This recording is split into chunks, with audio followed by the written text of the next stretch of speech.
చేసుకోవాల్సిన అవసరం ఏమి లేదు. బాధ్యత విశ్వాసులకే. అయ్యా రేపు ప్రార్థన ఉందా లేదని అడగవలసిన బాధ్యత శనివారం అడిగి తెలుసుకోవాలి, ఆదివారం కాదు. పాస్టర్ గారు చేయరు. వాళ్ళు నిజంగా పాస్టర్ గారు చేశారంటే మీరు ధన్యులే. దేవుని స్తోత్రం. ఎందుకు ధన్యులు అని చెప్తున్నానంటే ఆయన బాధ్యత ఉంది, మీకు బాధ్యత లేదు. దేవుని స్తోత్రం. హల్లెలూయా. లాక్డౌన్ సమయంలో ఆస్తులు అంతస్తులు కాదు, మంచి చెడ్డ మనిషిని పరామర్శించుకోవడం చాలా ప్రాముఖ్యం. దేవుని స్తోత్రం. కాబట్టి ప్రతి ఒక్కరు కూడా మనం చాలా జాగ్రత్తగా చక్కగా ఇది మనం పాటించేవారుగా ఉండాలి. హల్లెలూయా. కనుక ఈ సమయంలో దేవుని వాక్యంలోకి వెళ్ళే ముందు మరొకసారి మీకు చెప్తున్నాను, మీ ఇళ్లలో మీరు పరిశుద్ధపరచుకోండి, మీలో ఎక్కువ కూడా పరిశుద్ధం ఉంచుకోండి. ఒకవేళ మీ చుట్టూ కొద్దిగా అదైతే అంటారు కదా, దాన్ని వాష్ చేస్తారు కదా, బాత్రూంలో ఇక్కడికి కదా యాసిడ్ ఇంకోలేదో ముందు వేస్తారు ఎనాయిల్, అది మీ ఇళ్ళ చుట్టూ జరుపుకోండి. ఎందుకంటే ఏ విధమైనది మనకు రాదు. దేవుని స్తోత్రం. అలాగే శానిటైజ్ వాడండి, చేతులు శుభ్రపరచుకోండి, ప్రతిదీ పరిశుభ్రపరచుకోండి. అప్పుడు మీరు ఏ బలహీనత కానీ ఏ విధమైన తెగుళ్ళకి అవకాశం కాకుండా ఉంటారు. దేవుని స్తోత్రం. వాటిని మీరు జయించగలుగుతారు. హల్లెలూయా. కాబట్టి ఇది దృష్టిలో పెట్టుకోండి. మీ భర్తలు రాగా కొంచెం శానిటైజేషన్ చేతిలో వేసి మీ చేతులు వేసుకొని వారు ఏమైనా తెస్తే మీరు తీసుకోండి. అప్పుడు వారి చేతుల్లో ఒకరు వేయండి. ఓకే, మీకు అర్థమవుతుందా? పెద్ద రేట్లు లక్షలు అయిపోతుంది. మనం చాలా విధాలుగా చాలా డబ్బు వ్యర్థం చేస్తున్నాం. ఇప్పుడు వీటి కోసం మీరు ఖర్చు పెట్టాలి. దేవునికి స్తోత్రం. చాలా వ్యర్థమైన వాటికి మనం పోసేస్తుంటాం, కాలంలో పోసేస్తాం. దేవునికి స్తోత్రం. కాబట్టి రాగానే అయ్యో మా ఆయన పెద్ద పొట్లం తెచ్చిన తీసుకోవడం కాదు, ముందు నీ చేతులు శానిటైజర్ కడుక్కొని వెళ్ళి తీసుకొని ఆయన చేతులు అయ్యాయి. దేవునికి స్తోత్రం. అప్పుడు తనతో వచ్చింది మీకు రాదు, తనకి రాదు. దేవునికి స్తోత్రం. అలా చేయగలిగితే ప్రభు చెప్తాడు నిర్గమకాండంలో, మీ కాలు చేతులను శుభ్రపరచుకోండి, మీరు బ్రతుకుతురు. దేవునికి స్తోత్రం. మనం బ్రతకాలంటే మొదట మనం పరిశుద్ధపరచుకోవాలి. హల్లెలూయా. హల్లెలూయా. కనుక ప్రతి ఆదివారం మీరే ఫోన్ చేయండి, శనివారం కూడా ఫోన్ చేయండి. ఈ లాక్డౌన్ అంతగా చాలాసార్లు చెప్పాను, మళ్ళా చెప్తున్నాను. మొదట సేవకుడు కనపడగల వందనాలు చెప్పాలి. ఒక విశ్వాస కనపడితే వందనాలు చెప్పుకోండి. ఇది నేర్చుకోండి. రెండోది, ఏ గ్రహానికి సేవకుడితో టీయో మంచిగా ముందు రాగానే మొదట కూడా నేర్చుకోండి. దేవునికి స్తోత్రం. ఖాళీ చేతులతో మీకు ఆశీర్వాదకరం కాదు. ఏదో మనకు కలిగింది, టీ కానీ మంచిగా కాదు, తప్పేం కాదు. ఎందుకంటే మన పరిస్థితులు మనందరికీ తెలుసు. తెలియనిదేం కాదు, మన పరిస్థితి మనందరికీ తెలుసు. కాబట్టి తెలియనిదేం కాదు. కాబట్టి సేవకుడు ఎప్పుడు మిమ్మల్ని దీవించి వస్తాడు. ఎందుకంటే మీరు బాగుంటే మేము బాగుంటాం. దేవునికి స్తోత్రం. మీరు సంతోషంగా ఉన్నప్పుడు మేము వెళ్ళగా మీరు వందనాలు చెప్పలేదు అనుకోండి, మీరేదో కష్టంలో ఉన్నప్పుడు మేము వచ్చినట్టుగా మేము బాధపడతాం. మేము బాధపడితే మీకు ఆశీర్వాదం. మీరు కష్టంలో ఉన్నా మొదటి రాగానే సేవకుడు వస్తే వందనాలు చెప్పడం నేర్చుకోండి. అలాగే మీ పక్క వారు వచ్చినప్పుడు అమ్మ విక్టోరమ్మని పిలిచిన, లేదు రాహిలమ్మని పిలిచిన, లేదు గ్లోరియని పిలిచిన, అమ్మ వందనాలను అమ్మగారే చెప్పాలి. ఎందుకంటే స్వాతంత్రత. మనకు కష్టం ఉండొచ్చు, లోపల బాధ ఉండొచ్చు, కానీ మీరు చెప్పే వందనము శుభవచనం అన్నమాట, అంతే సంతోషం కలిగించదు ఆమె. కాబట్టి ఇలాంటి చిన్నవి నేను ఎప్పటి నుంచో చెప్తున్నాను, మరలా మీకు ఎక్కడికి వచ్చిందంటే మళ్ళీ మొదలుగా వచ్చింది. నేర్చుకోండి. దేవునికి స్తోత్రం. దాని బయట చూడము. దేవునికి స్తోత్రం. కాబట్టి ప్రియులారా, మనం ఒక వాక్యంలోకి వెళ్ళే ముందు ఈ విషయాన్ని మీరు గుర్తుపెట్టుకోవాలని ప్రభు పేరిట మనం చేస్తున్నాం, ప్రేమపూర్వకంగా తెలియజేస్తున్నాం. రెండవదిగా మనం వాక్యం మీద మనసు పెట్టండి. దయచేసి వాక్యాన్ని మీరు ఖచ్చితంగా స్వీకరించడానికి ఇష్టపడండి. విన్నాము, విడిచిపెట్టేయకండి. విడిచిపెట్టేస్తే మీ జీవితంలో కార్యసాధన ఉండదు. రెండవ విషయం ఏంటంటే, వాక్యము మీలో ఉంటే ఏ తెగులు మీ ఎదుకు రాదు. ఆమె వాక్యము మీలో ఉంటే ఏ వ్యాధి కానీ, ఏ రోగము కానీ, ఏ బలహీనత కానీ, ఏ తెగులు కానీ, ఏ జబ్బులు కానీ, ఏ విధమైన ఆపదలు కానీ, ఏ విధమైన శత్రువు యొక్క కపస్థ బంధకాల్లో కానీ, భక్తిహీన చేతుల్లో కానీ, పొగరెక్కిన వారి నోటిలో కానీ మీరు పడకుండా మీ ప్రాణములు తప్పిస్తారు. దేవునికి స్తోత్రం. హల్లెలూయా. ఈ మాటలన్నీ ఎక్కడ ఉన్నాయి చెప్పనా? ఒకసారి కీర్తనకారుడి దగ్గరికి వెళ్తే 121 నుంచి ఇంచుమించుగా 129 అధ్యాయాల వరకు చాలా సంగతులు తెలియజేశాడు. దేవునికి స్తోత్రం. అని అంటాడు 124వ కీర్తన అంటాడు, పక్షి తప్పించుకున్నట్లుగా నా ప్రాణము తప్పించి ఆ గర్విష్ఠుల నోటి నుండి ఆ పండ్ల నుంచి విడిపించిన నా ప్రాణము తప్పించిన దేవుడు యెహోవా స్తుతినందునుగాక. స్తుతించాలి, వాక్యాన్ని నువ్వు స్వీకరించాలి. ఖచ్చితంగా వాక్యాన్ని నువ్వు వాక్యం అంగీకరించకుండా, వాక్యాన్ని నెమరు వేసుకోకుండా, వాక్యాన్ని నువ్వు స్వీకరించకపోతే నీలో మార్పు లేదు, మారు మనసు అనేది లేదు. నువ్వు పొందుకున్న రక్షణ వ్యర్థం. నువ్వు పొందుకున్న రక్షణ నువ్వు పోగొట్టుకున్నట్టే. నువ్వు పొందుకున్న మహిమ నువ్వు పోగొట్టుకున్నట్టుగా, ఆదాము అవ్వాలు తన మహిమను కోల్పోనట్లుగా నీవు పొందుకున్న రక్షణ నువ్వు కోల్పోనట్లే. ఎందుకంటే లోబడే తత్వం నీకు లేదు. అప్పుడేదో కష్టం వచ్చింది, అప్పుడేదో బాధ కలిగింది, అప్పుడేదో వేదన కలిగింది, అప్పులు అయిపోయావు, జబ్బులు కలిగాయి, రోగాలు వచ్చాయి, కష్టములు వచ్చాయి, కన్నీళ్ళు వచ్చాయి, ఆకలి వేసింది, వస్త్రహీనత వచ్చింది, గుడారం లేదు, మంచి అనేది ఏమీ లేదు. అంతా వేదన వేదన దుఃఖమే ఉంది. ఆ రోజు ఎవరో ఒక షిపోరా, లేదు ఒక పాస్టమ్మ గారు, లేదు ఒక సుభార్తరాలు, లేదు ఒక శారమ్మ గారు, లేదు ఒక రాహీలమ్మ గారు వచ్చి, అమ్మా నువ్వు ప్రభువుని నమ్ముకుంటే నీ కన్నీళ్ళు తుడుస్తాడమ్మా, నీకు ఆస్తులు అంతస్తులు ఇవ్వడు కానీ నీకు ఒక నీడ ఉంటుందని చెప్పినప్పుడు ప్రభు దగ్గర సంతోషంగా వస్తాం. ఎన్నో గుళ్ళు తిరిగామండి, ఎన్నో గోపురాలు తిరిగాం, ఎన్నెన్నో దేవులకు మొక్కాం, ఏవేవో ఆశ్చర్యాలు తిరిగాం, కానీ ఎక్కడికి వెళ్ళా నా జీవితంలో నా బ్రతుకులో నెమ్మది లేదండి, నాకు గుడారం లేదండి చెప్తాం. కానీ దేవుడు ఇచ్చాక మన కళ్ళు ఇక్కడ ఉండవు. ఈ కళ్ళు అన్న ఉండడు, అక్క ఉండదు, చెల్లి ఉండదు, తమ్ముడు ఉండదు, భార్య ఉండదు, భర్త ఉండదు, అమ్మ నాన్న ఎవరు కనబడరు, పొగరెక్కిపోతాయి. పొగర ఉండడానికి వీల్లేదు. అది కలిగి ఉన్నావంటే నువ్వు లోకంలో ఉన్నావు అని అర్థం. లోకంలో ఉన్న వాడితో నువ్వు స్నేహం చేస్తున్నావు అని అర్థం. లోక సంబంధమైన వ్యక్తి అని అర్థం. శాపాన్ని నువ్వు తెచ్చి పెట్టుకుంటున్నావు అని అర్థం. ఆ శాపము నీ మీదే కాదు, రేపు ఒక దినాన నీ పిల్లల మీద ఏలుబడి చేస్తుందని నువ్వు మర్చిపోవద్దు. నువ్వు అనుకుంటున్నావేమో శాపం మా మీదకి రాదే, ఎస్ నీ మీదకి రాకపోవచ్చు, ఈరోజు నువ్వు దాటిపోవచ్చు, రేపు నీ తరం వరుణ, రేపు నీ పిల్లల పిల్లల పిల్లల పిల్లల మీద ఆ శాపం వేలుబడి చేస్తుంది ప్రియ. దాని నుంచి తప్పించడానికి ఏ నాదుడు లేదు. నువ్వు అనుకోవచ్చు తప్పించబడిపోయావు ఈరోజు మాకేంట్లో అనుకోవచ్చు, కానీ నీ పిల్లల మీదకి వచ్చాక వాళ్ళని తిట్టుకుంటున్నప్పుడు, వాళ్ళని దూషిస్తున్నప్పుడు, వాళ్ళు నీ మీద అనేకమైన మాటలు సొలుగుకుంటున్నప్పుడు నీకు అర్థమవుతూ ఉంటుంది. నీ హృదయాన్ని వచ్చేస్తుంది నీ పిల్లల మీదకి. నా తండ్రి ఆస్తులు అంతస్తులు ఇవ్వక్కర్లేదు, కానీ ఆ శాపము పిల్లల మీదకి రాకుండా చూసుకోలేకపోయినా తండ్రి ప్రభువు నమ్మాడు, ఆయన గురించి సరైన అవగాహన మాకు చూపించలేకపోయాడు.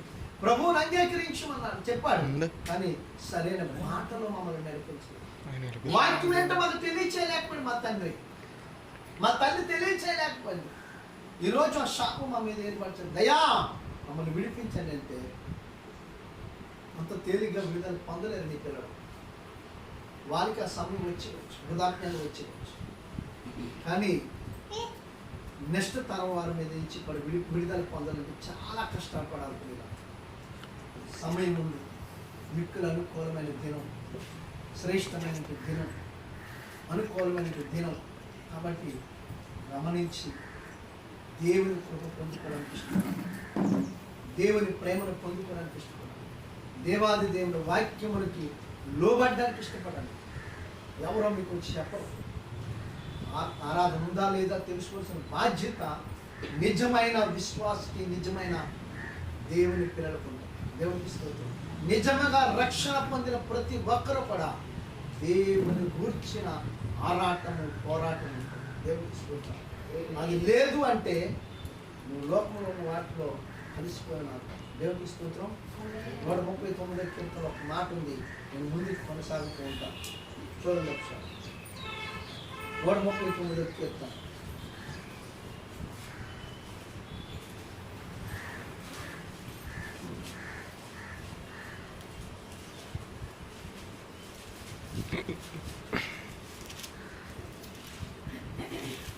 ఏడు 8 వచనాలు చూద్దాం. నా నీ ఆత్మ యొద్ద నుండి నేను ఎక్కడికి పోవదును, నీ సన్నిధి నుండి నేను ఎక్కడికి పారిపోదును.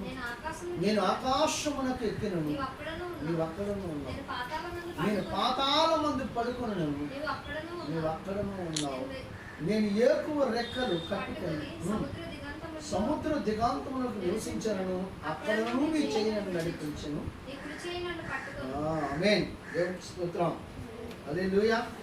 ప్రియమైన దేవుని బిడ్డలారా, చదువుకున్నటి ఈ 139 కీర్తనలో మనం చూస్తే ఒక మనుషుడు పుట్టినది మొదలుకొని మరలా ఈ మహిమలో అనగా ఈ మట్టిలో చేరేవాడు. వాడి బ్రతుకంతా ఈ 139 కీర్తనలో ఉంది. భక్తుడైన దావీదు క్షణక్షణము కూడా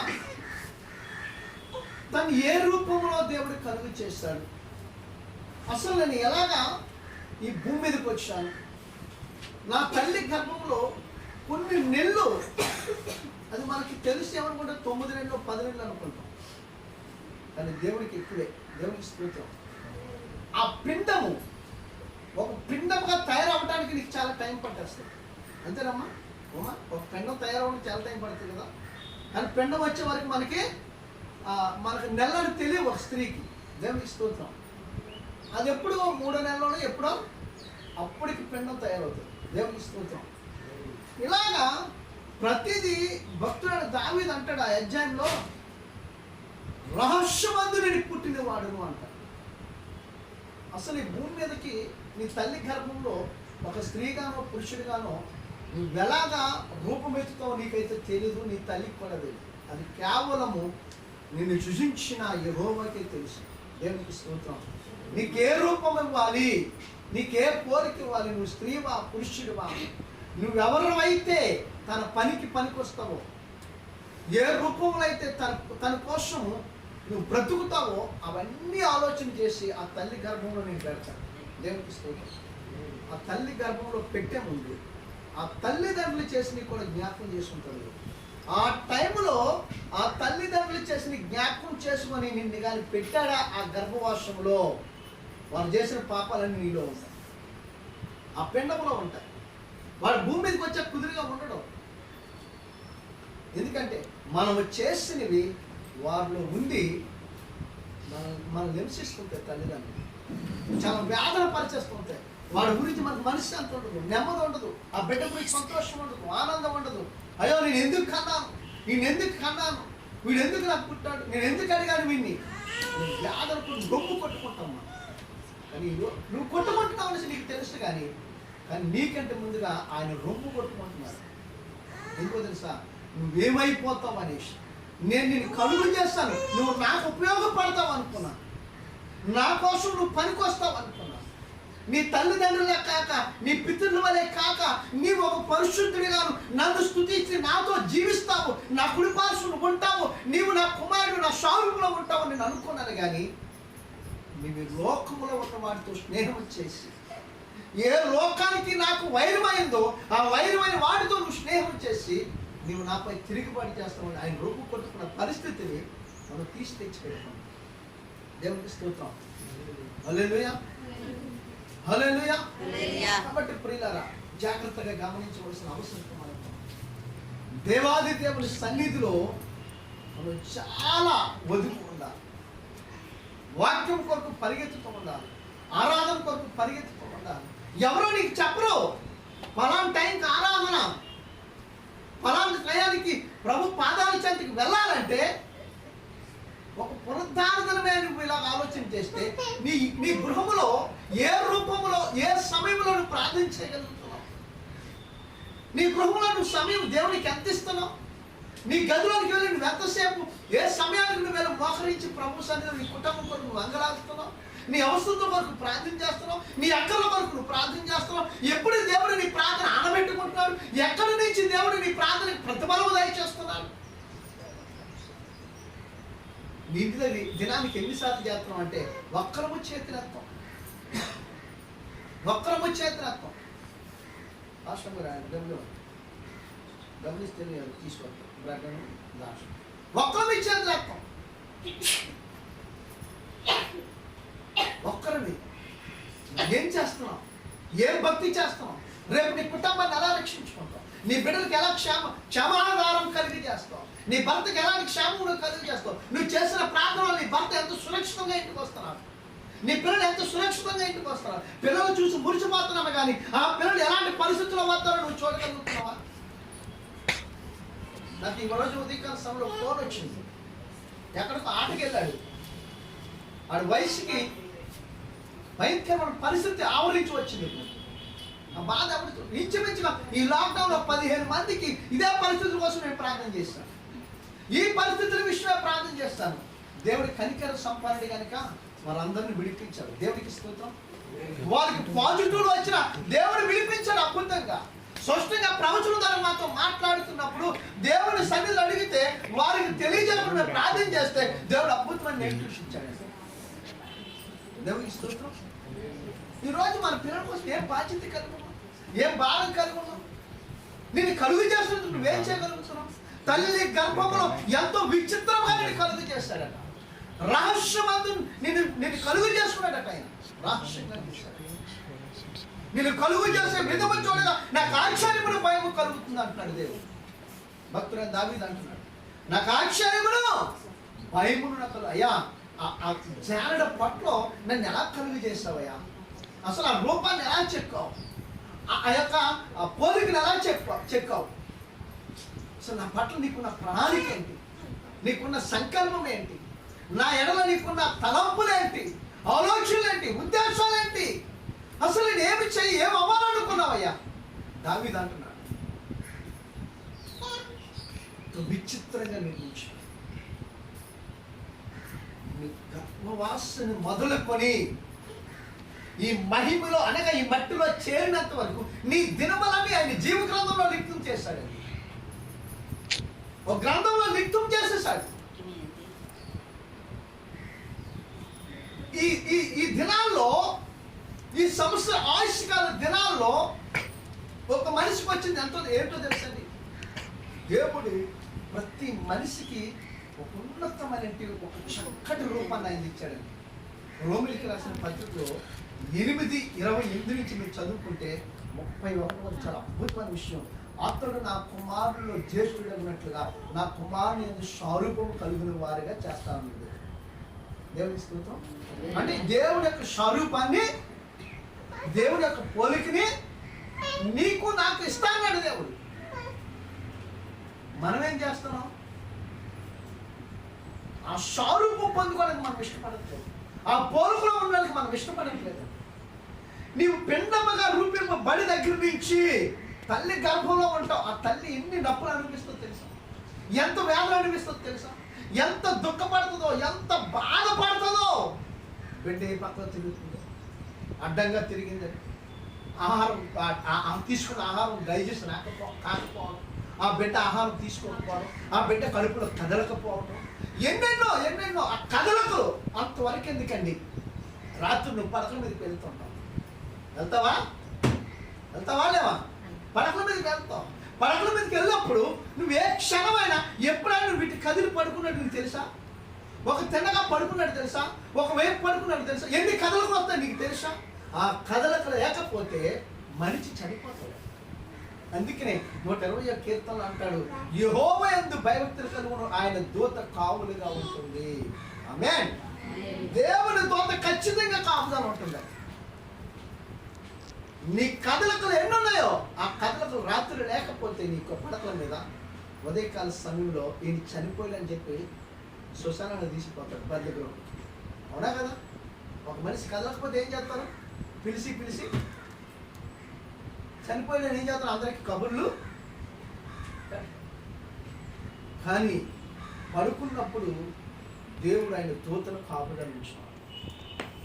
ఆయన దూత కావులుగా ఉంటుంది. ఒక క్రైస్తవుడికేనా? హైందవులకి లేదా? ముస్లిమ్స్కి లేదా? చిక్కులకి లేదా? పార్షియన్కి లేదా? అనుకోవడానికి ఏమీ లేదు. ఆయన అందరికీ ప్రభు అయినాడు. ఆమె వారి సమయోచిత్తమును బట్టి దేవుడు వారిని చూసినంత కాలం కూడా ఆయన హస్తము, ఆయన బాహువ ప్రతి ఒక్కరికి తోడుగా ఉంటుంది. ఆమేన్. ఆయన దూత ప్రతి ఒక్కరికి తోడుగా ఉంటుంది. వారు అన్యజనుల, వారి విగ్రహారాధకుల, వారి ముస్లింస, వారి పార్సీల, వారి చిక్కుల, వారి హిందువుల, వారి క్రైస్తవులని ఏముండదు ఆయనకి. మనమే పెట్టుకున్నాం, మనమే పెట్టుకున్నాం, దేవుడు పెట్టుకోలే.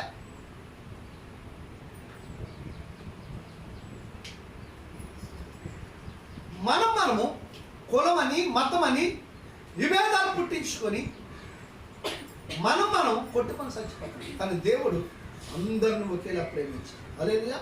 ఆయన అందరికీ ప్రభు అయినాడు, ఆయన అందరికీ దేవుడే ఉన్నాడు. మీరు బాగా గమనించండి. ఒక చిన్న విషయాన్ని మీరు గుర్తించారు. దేవుని పిల్లలు ఏమంటారో తెలుసా? ఒక అంజుడు లేదా ఒక విగ్రహారాధకుడు వీళ్ళ కలిసి వెళ్తే వాళ్ళు దేవుని పిల్లలు అండి అంటారు. దేవుని సువార్త మీరు చేస్తారా, వాళ్ళు చేస్తున్నారా? ఇక్కడ ఉన్నారు అందరూ. హలో, దేవుని సువార్త మీరు చేస్తారా, వాళ్ళు చేస్తున్నారా? వారు దేవుని పిల్లలండి అంటే వారు ఎవరి పిల్లలు మీకు గుర్తు రావాలి. వారు చెప్పిన ఎవరి పిల్లలు వారికి, వారు దేవుని పిల్లలు. దేవుని పిల్లలు. రమ్య దేవుని కుమార్తె, మోషే దేవుని కుమారుడు, షండి దేవుని కుమార్తె, ఉదయ్ కుమార్ దేవుని పిల్లలు, రాజుపాల దేవుని పిల్లలు, అందరూ దేవుని పిల్లలు. దేవుని మరి ఎవరో మిగతా వాళ్ళు వాళ్ళకి తెలుసు నిజముగా జీవము కలిగిన దేవుని కుమారులు మేము కాదు కనుకనే నిన్ను దేవుని పిల్లలుగా చూస్తాడు. ఆమేన్. ఆమేన్. తెలుసా? యోహాను సువార్త 10:35 చెప్తాడు, వాక్యము కలిగిన వారు దైవములు. నువ్వు చదువుకోవచ్చు, పునరుద్ధారణ వస్తే దేవుని సేవకుల నోటి నుంచి వచ్చే ప్రతి మాట నువ్వు వింటున్నావు. ఆ వాక్యము నీలో ఉంటుంది కనుక నువ్వు దైవం కోసం. అందుకే మీరు దేవుని పిల్లలు అన్నారు. హల్లెలూయా, హల్లెలూయా. దేవుని పిల్లలు ఎవరు సువార్త ప్రకటిస్తున్నారండి? క్రైస్తవుడు ప్రకటించేది. నువ్వు రోడ్డు అంటే వెళ్ళిపోతే ఆమె దేవుని కుమార్తె అండి, ఆమె దేవుని కుమారుడండి, ఆమె దేవుని పిల్లలండి. వాళ్ళంతా దేవుని సన్నిధికి వెళ్ళి వస్తున్నారండి. మరి నువ్వే సన్నిధికి వెళ్ళి వస్తున్నావు నీకే తెలియాలి. నువ్వు ఎక్కడికి వెళ్ళి వస్తున్నావు నీకే తెలియాలి. నీ పిల్లలు ఏమైనారు నీకే తెలియాలి. నువ్వేమైనావు నీకే తెలియాలి. మన క్రైస్తత్వంలో మనకు మాత్రం మనం ఎవరో మనకి ఇప్పుడు దాకా తెలియదు. అందుకే భక్తుడు దావీదు అంటున్నాడు, నిన్ను కలుగు చేసే విధము చూడగా నాకు ఆశ్చర్యమును భయమును కలుగుచున్నది అన్నాడు. నీ ఆత్మీయత నేను ఎక్కడికి పోతానయ్యా? నీ సన్నిధి నుంచి నేను ఎక్కడికి పోతాను? నేను ఎక్కడికి వెళ్ళిపోవాలి? నీ సన్నిధి నుంచి నన్ను త్రోసివేయద్దు అంటాడు 51. నీ సన్నిధిలో నుండి నన్ను త్రోసివేయక, నీ ఆత్మ నా ఎదురుని తీసివేయద్దు. అంత అద్భుతం. ఆత్మ లేకపోయినా పర్లేదు, నాకు వాక్యం తెలుసు, ప్రార్థన తెలుసు. ఏం తెలుసు? ఇదిగో ఇదే జీవితం. సమయం ఉండదు, క్రమం ఉండదు, పద్ధతి ఉండదు, పాడు ఉండదు, ఏమో ఉండదు. సేవలంటే గౌరవం ఉండదు, ప్రార్థన ఉండదు, వందనాలు ఉండవు, సహోదరులతో వందనాలు చెప్పుకోరు, శుభం చెప్పుకోరు, టీ ఎవరు మంచి ఎవరు, ఇవే మన భక్తి.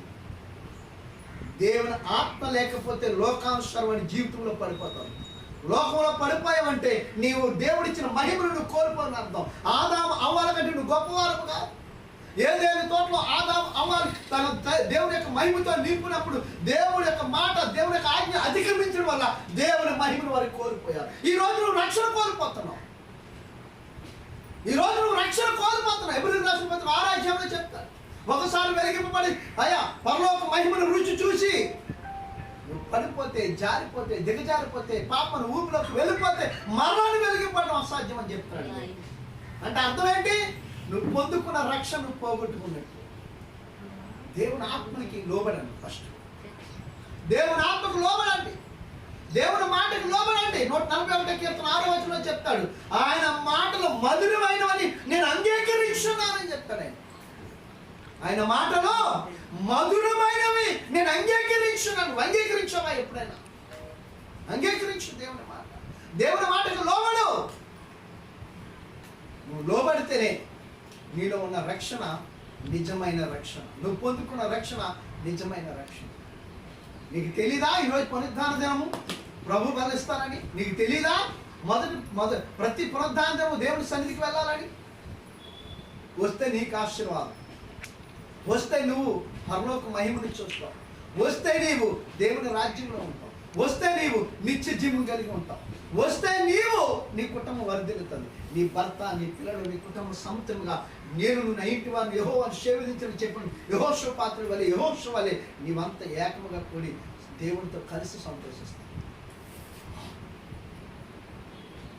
దేవునికి స్తోత్రం. హల్లెలూయా.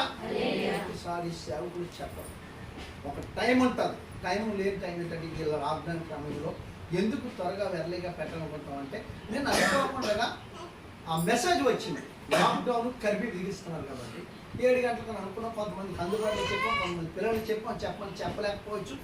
చివరికి రంజాన్ కూడా ఫోనే చేయలేదు మేము. యాక్చువల్గా నిజం చెప్పాలి, అందరికీ చేయలేదు. ద్వారం అందరికీ చేద్దాం, ఎవరో ఒకరితో ఇద్దరు చేసాం, అంతే, ఎవరు చేయలేదు.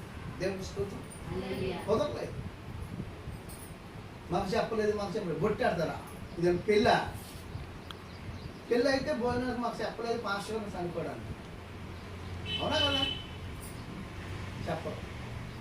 మన అనుకూలతను బట్టి దేవుని సన్నిధికి వెళ్ళిన ఆశా తృష్ణ మనకు ఉండాలి. దేవుని స్తోత్రం. అమ్మ మనోహర్ గారు ఎలా ఉన్నారు? బాగున్నారా? దేవునికి స్తోత్రం. కాబట్టి ప్రియులారా, దేవుని సన్నిధికి నువ్వు ఎక్కడికి వెళ్ళిపోతావు? దేవుని ఆత్మయుద్ధ నుంచి నువ్వు వెళ్ళిపోతే నీవు నిజముగా నీ రక్షణను పోగొట్టుకుంటే 100%. ఎందుకో తెలుసా? నా ఆత్మ లేని వాడు నావాడు కాదు. హల్లెలూయా. క్రీస్తు వాడు కాదు. ఆ ఆత్మ ఏం చేస్తుంది తెలుసా? సర్వసత్యములకు నిన్ను నడిపిస్తుంది అక్కడ. అంటే సత్యములో ఉండడానికి ఇష్టపడ్డవాడు మాత్రమే ఆత్మ పొందుకుంటాడండి. అసత్యములో ఉన్నవాడు దేవునికి విరోధముగా దాసోపు కాడి కిందకి వెళ్ళిపోతాడు. వాడు సత్యములో ఉన్నవాడు దత్తపుత్రాత్మ కాడి కిందకు వస్తాడు. అసత్యములో ఉన్నాడు దాసోపు కాడి కిందకు వస్తాడు. ఇప్పుడు ఏ కాడి కింద ఉన్నామో మనమే తెలుసుకోవాలి. ప్రియులారా, నీవు తల్లి గర్భములో పిండముగా రూపింపబడిన దినము నుంచి ఈ క్షణం వరకు మరలా తన మహిమలో చేరే వరకు కూడా నీకు ఏ దినాల్లో కష్టాలు వస్తాయో, ఎప్పుడు రోగాలు వస్తాయో, ఎప్పుడు వ్యాధులు వస్తాయో, ఎప్పుడు బాధ కలుగుతుందో, ఎప్పుడు శ్రమ వస్తుందో, ఎప్పుడు ఆపద వస్తుందో, ఎప్పుడు శోధనలు వస్తాయో, ఎప్పుడు కన్నీళ్ళు వస్తాయో, ఈ భూమి మీద ఏది అనిపించాలో, ఈ భూమి మీద ఏది మనం సహించాలో, ఎవరి మధ్య ఎన్ని అవమానాలు, నిందలు, వేదనలు, దుఃఖము, కన్నీళ్ళు, ఇవన్నీ ఎప్పుడు ఎప్పుడు ఎప్పుడు ఏ సమయంలో ఏం జరుగుతుందో ప్రభు రాసేశాడు. కారణం ఏంటో తెలుసా? మనం ఆయన చేతుల్లో ఉండకుండా బయటకు వచ్చేసాం. దేవునికి స్తోత్రం. రోమా 5:2 చెప్తారు, దేవునితో సమాధానం కలిగిన వారై ఈ కృపయందు ప్రవేశించు. అంటే ఆ కృపలో నిలిచుండకుండా మనం బయటకు వచ్చేసాం. నిజముగా నువ్వు ఆ కృపలో ఉంటే తెగులు నీ వద్దకు రాదు, రోగం నీ వద్దకు రాదు, జబ్బులు నీ వద్దకు రావు, ఏ వ్యాధి నీ వద్దకు రావు, అపాయాలు నీ వద్దకు రావు, అప్పులు నీ వద్దకు రావు, కష్టాలు నీ వద్దకు రావు, కన్నీళ్ళు నీ వద్దకు రావు, వ్యాధి నీ వద్దకు రాదు, బాధ నీ వద్దకు రాదు, సమస్య నీ వద్దకు రాదు, భయం నీ వద్దకు రాదు, ఆపద సడన్గా నీ మీదకు రాదు, మరణము నీ మీదకి రాదు, ఏమి రాదు. కారణం ఏంటి తెలుసా? ఆయన యొక్క కృపలో, ఆయన కౌగిట్లో ఉన్నాం. ఆమె ఆ కౌగిట్లనే కంచులో ఆదాముని అవ్వాని ఏదైనా తోటని కంచులో ఉంచాడు. ఉన్నారా? దేవుని మాట వినకుండా దేవుని మాటకి ఎదిరించి తిరుగుబాటు చేసి విరోధమై అతిక్రమం చేసి వారితో దేవుని కంచు నుంచి బయటకు వచ్చేసారు. దాని అర్థం ఏంటో తెలుసా? ఏదైనా తోటలో ఉన్నారు కదండి, ఎక్కడ వచ్చేసారంటే ఆజ్ఞ అతిక్రమించి ఏదైతే చేయకూడదని చెప్పాడో అది చేసినప్పుడే వారు బయటకు వచ్చేసారు. ఆమె హల్లెలూయా. ఆయన కంచులో చేసేసే కంచులో ఉంచుతాడా? పాపం చేసి నేను కృపలో ఉన్నాను, పాపం చేసిన ఆత్మగా కుదరదు. నేను అభిషేకంలో ఉన్నానంటే కుదరదు, ఆత్మతో నింపబడ్డానంటే కుదరదు. పాపము చేయకుండా, దుష్టుల యొక్క దురాలోచనలు చేయకుండా, వ్యభిచారుల కబస్థ బంధకాలకు వెళ్ళిపోకుండా దేవా నన్ను తప్పించు. 41 కీర్తనలో చెప్తాను, నేను ఆత్మతో నింపు ఉన్నానండి. నేను అక్కడికి వెళ్ళి పాపం చేయడమా? ఇక్కడేమో ఆత్మతో నింపు ఉన్నానా? దేవుడు అది చూస్తాడు. లేదు, పాపము చేసిన వాడు పాపానికి దాసుడు అవుతాడు, దేవునికి దాసుడు కానేరు. దేవుని ఆత్మ కలిగిన వాడు దేవుని కుమారుడు అనబడతాడు. పాపము చేసిన వాడు పాపానికే దాసుడు. పాపం వల్ల వచ్చే జీతం మరణం. వాని క్రియలు చెప్పున నా యొద్ద జీతం ఉంది అన్నాడు. ఏమిటి ఆ క్రియలు? ఏమిటి ఆ జీతం? పరలోకములో పెండ్లి కుమార్తెగా ప్రభు వరుడై, నేను పెండ్లి కుమార్తెనై పరలోకంలో వెళ్తే అబ్బా అక్కడ ప్రేమ విందులో నేను పెండ్లి కుమార్తెని. పాప యేసు ప్రభు వారికి భూమి మీద స్థలం లేక మమ్మల్ని పెళ్లి చేసుకోవడం రెడీగా ఉన్నారు. చాలామంది అమ్మాయిలు అదే ఆశ, నేను పెండ్లి కుమార్తెని అయిపోతానండి, పెండ్లి కుమార్తె అయిపోతాను. ఎందుకమ్మా? ప్రభు వరుడి కాదండి. బా అంత చక్కగా చెప్తారు. ప్రభు వరుడట, ఈమె పెండ్లి కుమార్తె. మార్పు ఉండదు, ప్రవర్తన మారదు, నడవడిక మారదు, చూపులు మారవు, తలంపులు మారవు, క్రియలు మారవు, చుట్టూ వాతావరణం కూడా మారదు. ఆ వ్యక్తి నా ఎంత భక్తి ఎవరు చేయలేరండి. ఒక ఆవిడేమో యూట్యూబ్లో చక్కగా ఫేస్బుక్లో ఆవిడకి కళాదాలు చిన్నప్పటి నుంచి అలవాటు ఏంటో సరిగ్గా కనపడదు, చక్కగా చిన్న పాప. ఇంకొక అమ్మాయి, ఆ అమ్మాయి చూసి ఇప్పుడు కళాదాలు పెట్టుకోవడం మొదలెట్టింది. ఎవరో చక్కగా చిన్న షార్ట్ ఫిల్మ్ చేశారు. ఆ సిస్టర్ గారి పందనాలు చాలా అద్భుతం. మేకప్ వేస్తుంది ఒక అమ్మాయి. ఓ టిక్ టాక్ లాట పాట వేయడానికి, యేసుప్రభు పాట డాన్స్ వేయడానికి. దేవుడు నీకు ఒక అందాన్ని ఇచ్చాడు. ఆ అందం ఏంటో తెలుసా? ఆయన రూపం. హల్లెలూయా.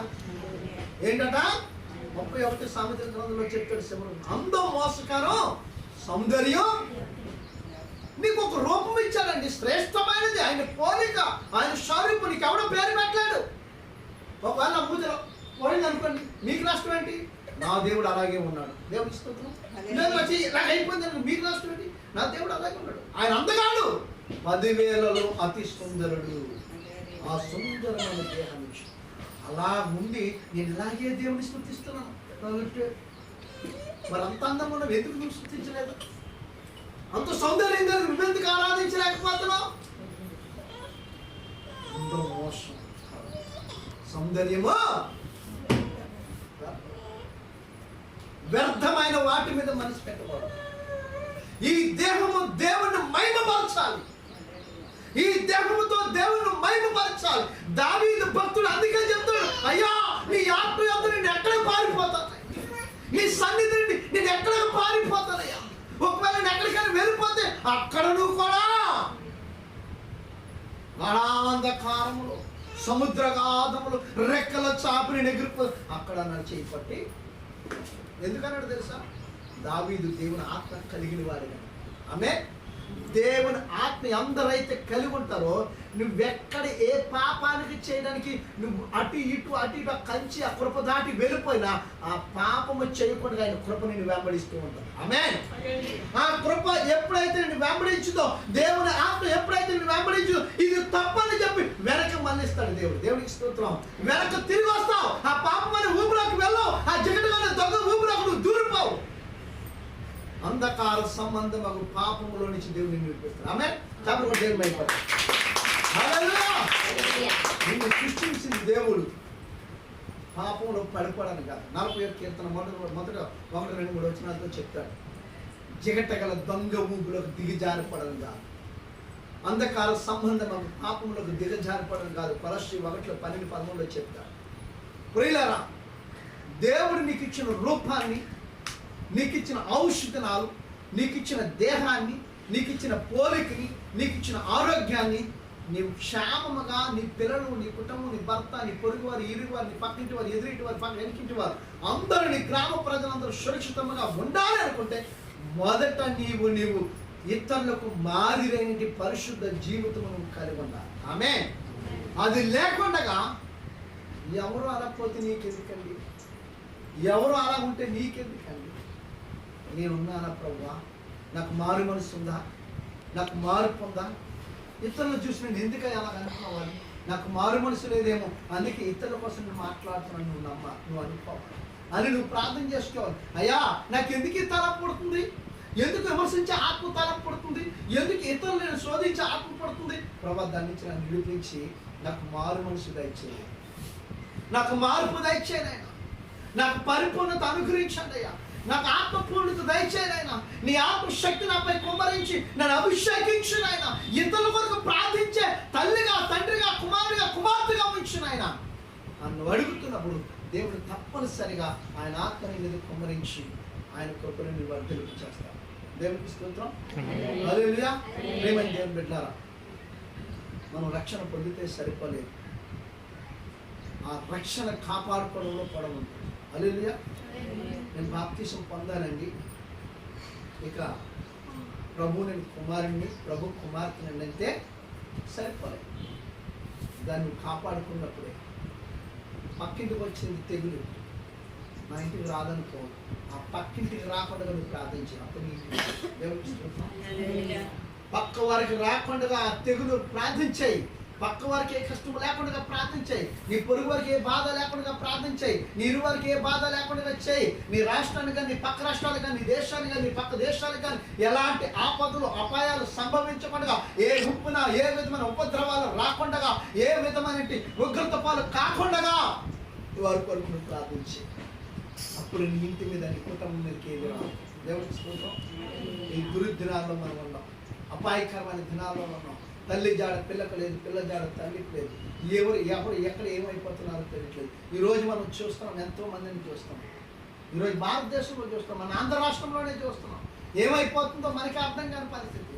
ఇంతకుముందు అయితే విదేశాల్లో చూసాం, భారతదేశంకి వచ్చిన తర్వాత మన భారతదేశంలో చూస్తున్నాం. ఎంతో మంది డాక్టర్లు, పోలీసు వారు, అనేక మంది వైద్యులు, నాయకులు నెత్తు నోరు కొట్టుకుంటున్నారు. మనకైతే ఎంత కూడా చెప్పలేదు. మా యొద్దకు రాదులే, మా యొద్దకు రాదులే, మా యొద్దకు రాదు రాదు రాదు అనుకున్న వాళ్ళ దగ్గరికి వచ్చేస్తుంది, రాదు అనుకున్న వాళ్ళ దగ్గరికే వస్తుంది. నేను ఎంతమందిని చూసి వచ్చాను. నేను చాలా మందికి ప్రార్థన చేస్తాను ఈ లాక్డౌన్ సమయంలో. రాదనుకున్నామయ్యా, అయ్యగారు ప్రార్థించే. నేను వాయిస్ రికార్డులు నా దగ్గర ఉన్నాయి, ఎవరో నాకు ఫోన్ చేసి వినిపిస్తాను కావాలంటే. రాదనుకున్నామయ్యా, ప్రార్థన చేసి దేవుడు అద్భుతంగా మాట్లాడడం, అద్భుతమైన విడుదల. దేవుడు తీసుకొచ్చాం. ఈరోజు ఆ COVID-19 యొక్క ట్యాబ్లెట్లు 100,000 వేలకి కొనుక్కొని వాడుతున్నారండి వారు. మన దగ్గర ఉందా దానం? మన వైద్యం, మనకు ఉందా వైద్యం? మన వైద్యుడు యేసయ్య, అది నువ్వు గుర్తుపెట్టు. మన మందు యేసయ్య, వాక్యమే మనకు మందు. మన రక్షణ ప్రార్థనే, మన పరిశుద్ధత పరిశుద్ధాత్మయే. ఈ మూడు నువ్వు కలిగి ఉండు, నేనేమి దుష్టుడు ఏమి చేయవు.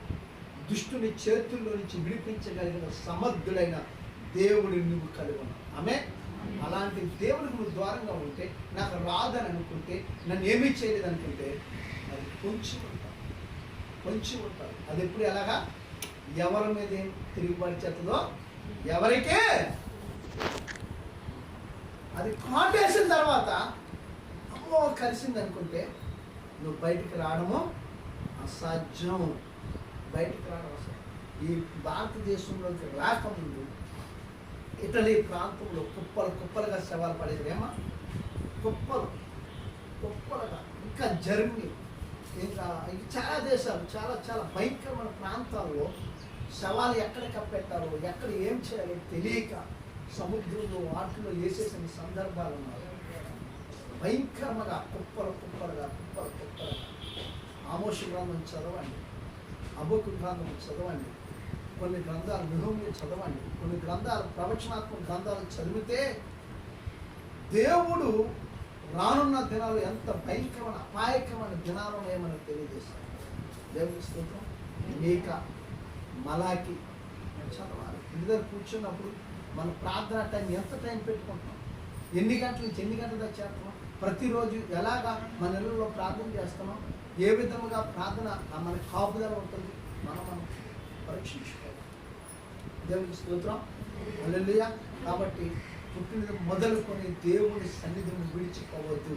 దేవుని ఆత్మకు దూరంగా దయచేసి ఉండొద్దు. దేవుని ఆత్మకు దూరంగా ఉన్నావా అపవాదిని ఆవరించినట్లే. దేవుని స్తోత్రం. అవి నీ మీద తిరుగుబాటు చేసినట్లే. నువ్వెంత విడుదల పొందాలని దేవుని సన్నిధిలో ప్రార్థించాలని అప్పుడు నీకు కలిగిన మనసుకి ప్రార్థన చేసే మనసు నీకు రాదు. ఎందుకో తెలుసా? నిన్ను కట్టేస్తాడు, బృంగ తీసేస్తాడు, నీ నోరుని కట్టేస్తాడు, నీ ఏళ్ళు కాళ్ళు చేతులు బిగబెట్టించేస్తాడు, నరాలన్నీ బిగసబెట్టించేస్తాడు. ఇంకా ప్రార్థన చేయడం ఇలా